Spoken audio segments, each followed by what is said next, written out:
Welcome to No Compromises, a peek into the mind of two old web devs who have seen some things. This is Joel. And this is Aaron.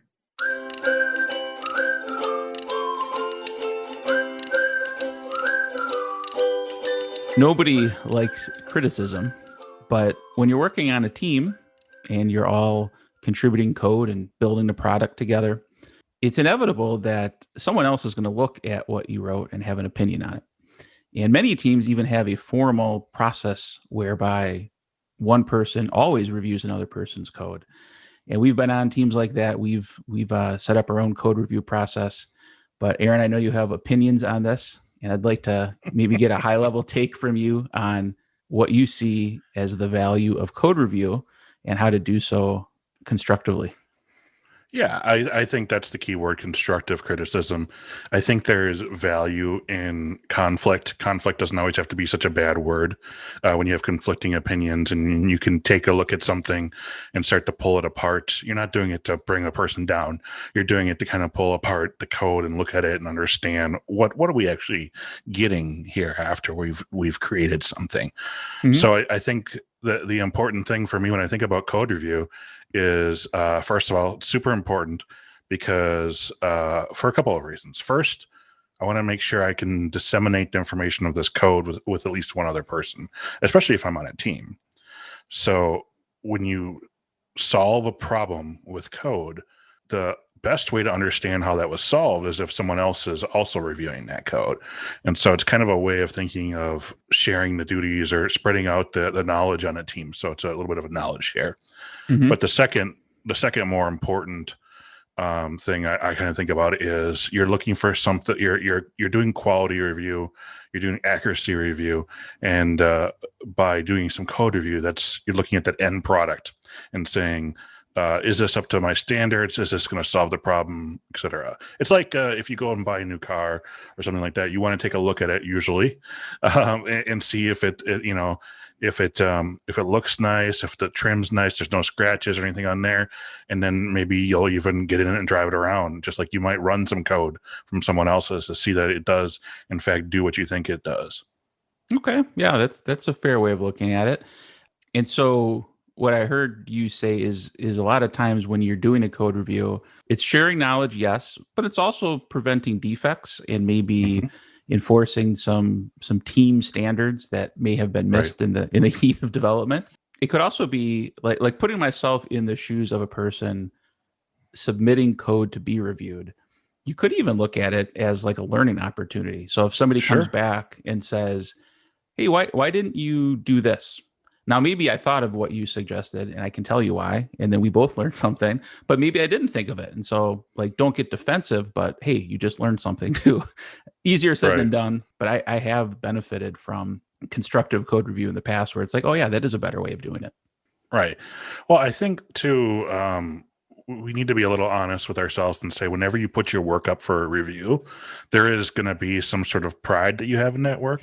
When someone comes by and like pokes on it and says, "This is good enough," I don't think it's wrong to have those little spikes of emotion. Be like, "Hey, you're poking at my baby."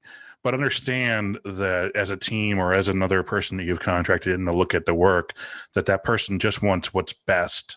And they're not there to attack you or your work. They're just looking to say, how can we make this better? And if you're really proud of your baby, you'd want it to be the best code baby you possibly could have. Fair enough. Yeah. Now, okay, so let's put our code reviewer hats on. Mm-hmm. We just got a pull request. It came in. Do you have like a mental process you kind of work through in terms of, let's just say this is a larger than desirable pull request. It's like 30 files changed or something.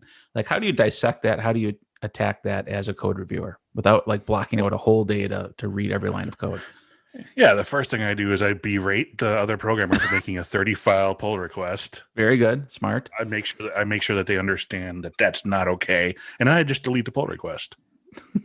I have a policy where I wait 1 day for every additional file that was included. Now, I think obviously there's a limit on those sort of things, but sometimes life happens and you have to do what you have to do. Yeah. And so I look at I'm a huge fan of patterns. And I think we all kind of follow patterns in our daily lives. And patterns are something that I used when I review larger blocks of code to look for areas I might want to poke at or look more in detail at. So if I'm going to have 30 some, 40 some files, I'm going to start scrolling through those. I'm looking for patterns. I'm looking for patterns in the shape of how the code looks. I'm looking for patterns as in different words that may be, used. And so I start to see if there's indenting problems, or if there is spelling mistakes, or if there's random sort of spacing, or extra words or short variables, or all these different things that are just kind of like little cues for me that the pattern doesn't look the same as everywhere else. And when I can see that pattern's a little bit different, then I've kind of found an area where maybe I should spend a little bit more time to review. Mm-hmm. Yeah. Yeah. Another one that I know we've talked about is those 4 magic letters to do.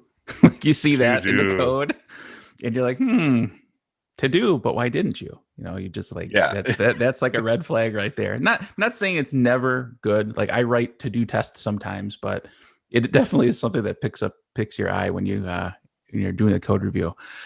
Let's say we're working in a less than pristine code base. It's seen some things, right? This code base has been around a while.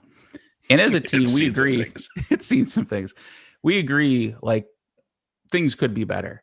So I'm working in a 400 line controller method and I add like 20 more lines to it. Like if you're a code reviewer, would you push back on that? Or like would you ask somebody like, hey, could we maybe clean this up a little bit? I think that has to do with, time available, and just understanding it too. So I might push back on it, but I'm more pushing back to understand why that was done versus say that we shouldn't do that. So what's super important to me as a code reviewer too is when I ask a question that the answer had a reason. Now, it could be a wrong decision, but the worst thing you can do as a programmer is have no reason for the thing you did, what you did. I don't know. That's kind of, yeah. But so I would ask a little bit on that. I'd be like, well, we're making this a little bit longer. Is that the best solution? And then that's time for a conversation where, you as a programmer can be like, yeah, I know, but we have slated to rewrite this method, in a couple of weeks, so it's fine.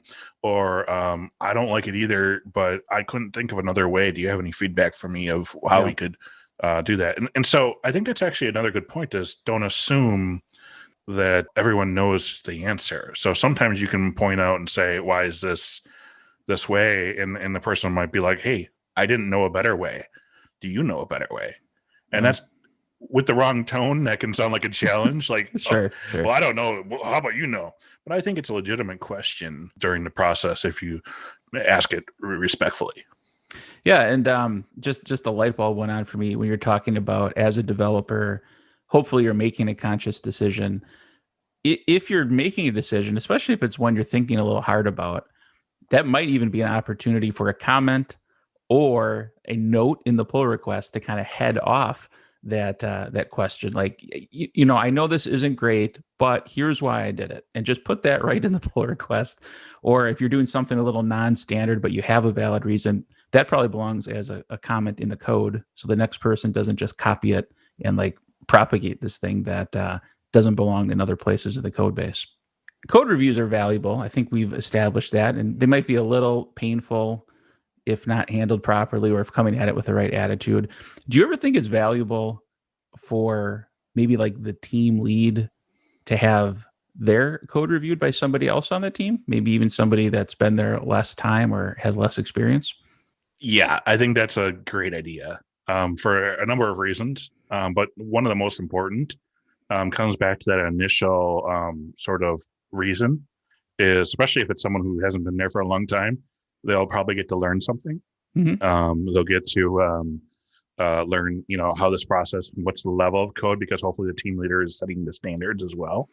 It also is a thing where you kind of join the team. You say, no one's above code review. It has nothing to do with your stature as a programmer. It has everything to do about the product. Yeah. And while I might have a lead developer who makes better or makes all the decisions and whatnot, it doesn't mean that they're better than any other person when it comes to actually coding and the responsibilities that we all have to review each other's work. The idea of code review is to make the product better. It doesn't matter who the author is of the code. And it's to add that extra value. Yeah, I agree. So I look forward to reviewing all your code in the future, and being it's extremely perfect. critical. So yeah, you won't have anything to review. I don't make many pull requests, but when I do, they're 100 files large.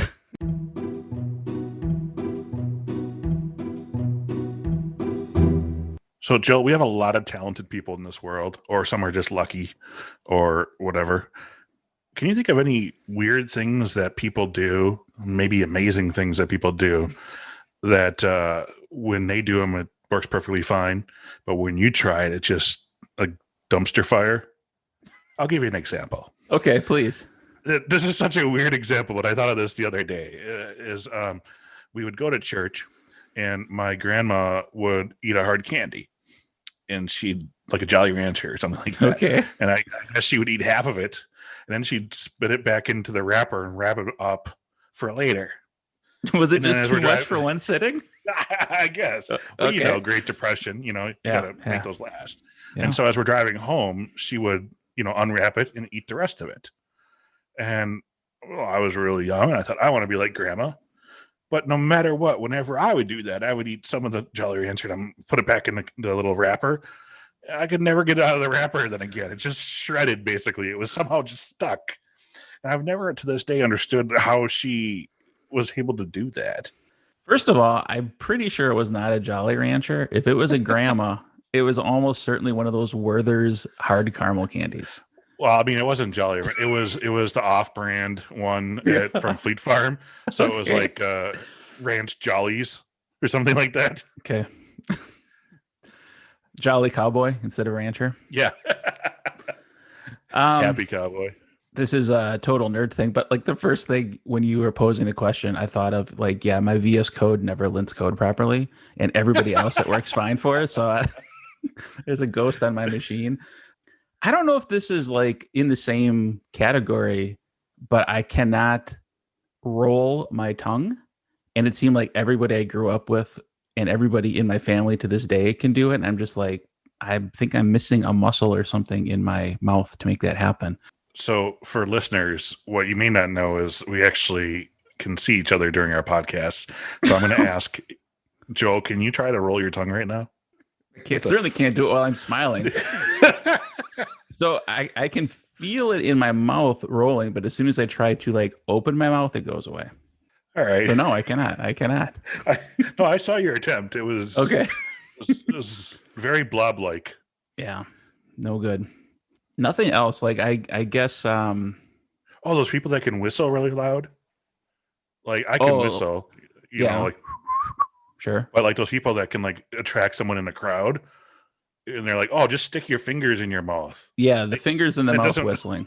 No, I don't know how you do that. It's never worked for me.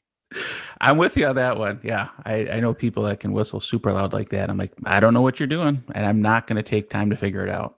A lot of mouth stuff we're talking about today, but I also I can't blow a bubble in chewing gum. I can certainly shoot my gum at you, but I've tried. I just never could. Yeah, I could do that. I feel like I got one thing going for me here, blowing bubbles. Is it time to set up a code review process for your team? We can help. Contact us for a free consultation on our website, nocompromises.io.